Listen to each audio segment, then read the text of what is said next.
기도하겠습니다. 하나님 아버지, 오늘 묵상하는 말씀으로 제가 깨닫고 실천해야 할 말씀이 무엇인지 알게 하여 주시옵소서. 예수님 이름으로 기도합니다. 오늘 묵상할 말씀은 로마서 11장 1절로 6절 말씀입니다. 그동안 하나님은 구원을 위해 끊임없이 말씀하셨지만 이스라엘 백성들은 그 말씀을 듣기만 하고 말씀을 따라 살지 않았습니다. 오히려 그들은 말씀을 배척하고 조롱하고 비난했지요. 그럼에도 하나님은 그들을 어떻게 대하셨는지 1절에서 그러므로 내가 말하노니 하나님이 자기 백성을 버리셨느냐? 그럴 수 없느니라 라는 말씀으로 하나님의 말씀을 전달합니다. 이 말씀의 의미는 이스라엘 백성들이 끊임없이 들려주는 하나님의 말씀을 무시하고 배신했다면 우리 같으면 그들을 분명 버렸을 것이라는 것이지요. 그러나 하나님은 그럴 수 없으셨다는 말입니다.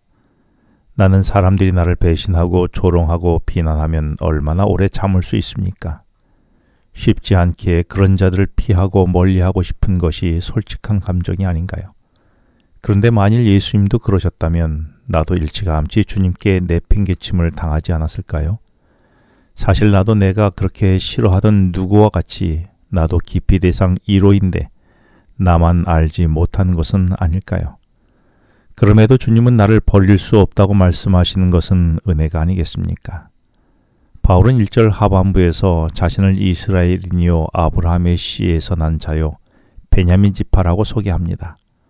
이 말의 의미는 자신도 하나님이 져주시면서까지 특별한 사랑을 받은 이스라엘 백성이라는 말이며 또한 믿음의 사람 아브라함처럼 믿음의 계보를 따라 살아간 자신임을 강조하고 있는 말입니다.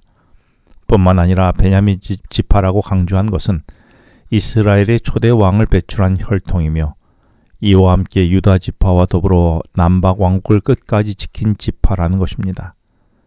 이런 배경을 둔 사람이라면 얼마나 하나님을 잘 믿었을까요? 그리고 얼마나 하나님께 충성을 다했을까요? 그런데도 바울은 그렇지 못하고 오히려 예수 그리스도의 복음을 전하는 자들을 돌로 쳐 죽이고 능욕하며 하나님의 말씀을 무시하고 하나님을 대적하며 배신한 사람이었습니다. 우리 같으면 이런 사람은 바로 사형감이지요. 그러나 주님은 바울을 향하여 보복하는 대신에 오히려 하나님의 방법으로 그를 일으켜 세워서 위대한 복음 전도자로 삼으셨습니다. 그래서 바울은 이런 하나님의 사랑을 뼈저리게 느끼면서 2절에서 하나님은 자기 백성을 버리거나 포기하지 아니하시는 분이라고 경험적으로 고백합니다. 그러면서 바울은 다시 말씀으로 돌아가 이어지는 2절 말씀에서 너희가 엘리야를 가리켜 말한 것을 알지 못하느냐며 성경 말씀을 인용하여 자신의 이 고백이 성경적인 것임을 자신 있게 증거합니다. 오늘 본문의 이야기는 열왕기상 19장에서 엘리야가 이스라엘 백성들이 당시 아합 왕을 중심으로 하나님을 배신하고 우상을 섬기는 것에 대하여 하나님께 그들을 심판해 달라고 고발한 내용이었습니다.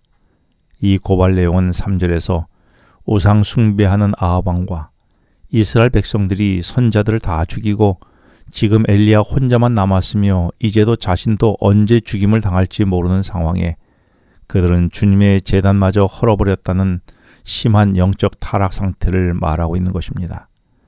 그러니 엘리야가 그런 그들을 하나님이 심판해 달라고 고발한 것은 당연한 일이었을 것입니다. 그런데 하나님은 그런 엘리야를 향하여 4절에서 바알에게 아직 무릎을 꿇지 않은 7,000명을 나를 위해 남겨두었다는 말로 대답을 대신했습니다. 이는 하나님을 믿는 사람은 자기 혼자밖에 없다고 했지만 하나님은 이미 내가 7,000명을 구원해 두셨다는 것이죠. 이 말은 엘리야가 볼 때는 나 외에 다른 사람은 다 심판받아야 될 것처럼 보여서 저들을 처단해 달라고 했는데 하나님은 엘리야에게 너는 7,000번째 구원받은 사람이라고 대답하셨던 것입니다. 그렇다면 그 7,000명은 먼저 어떻게 구원받은 것일까요? 이 또한 자기 백성을 버리지 아니하시는 하나님의 긍휼하신 일방적인 은혜와 사랑으로 구원받은 것이었습니다. 그러면서 바울은 5절에서 이처럼 지금도 하나님의 그 은혜로 택하심을 받아 남은 자로 살아가는 자가 있다라고 말씀하시며 이 세상에 다 멸함을 받는다고 해도 하나님의 은총으로 구원받는 사람이 반드시 있을 것이라고 말씀하고 있는데 바로 그 은혜로 구원받은 사람이 나라는 사실인 것입니다. 이 얼마나 큰 은혜입니까? 엘리야가 볼 때 세상은 전부 패역했다라고 보지만 하나님은 그 중에서도 구원할 7,000명을 보신 것입니다. 그런데 우리가 아는 대로 바울은 예수 믿는 자들을 돌로 쳐 죽였던 사람이었습니다. 그래서 바울이 보기에 세상이 다 패역한 사람으로 보였을 때에 그 패역한 사람 중에 자신도 포함되어야 하는 사람이었지요. 그러나 하나님은 그를 바울이 생각한 패역한 사람의 부류에 포함시키지 않고 바알에게 무릎 꿇지 않은 구원받은 7,000명에 포함시킨 것이었습니다. 이 경험으로 바울은 백성이 아무리 패역하고 불안당처럼 보일지라도 하나님의 구원의 소망을 버리지 말라는 것입니다. 그래서 6절에서 우리의 구원은 나의 행위로가 아니라 은혜로 된 것이라고 고백한 것이지요. 오늘의 나의 모습은 패역한 이스라엘 백성과 같지 않습니까? 하지만 주님은 그런 나를 구원받은 7,000명에 포함시켜 주신 것은 은혜가 아닐까요? 기도하겠습니다.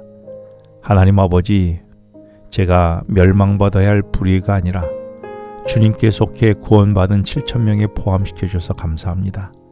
그 은혜로 인해 오늘을 감사함으로 살게 하여 주시옵소서. 예수님 이름으로 기도합니다. 지금은 개인 기도 시간입니다. 오늘 주신 말씀을 묵상하면서 주어진 기도 제목과 개인 기도 제목을 놓고 기도하시겠습니다.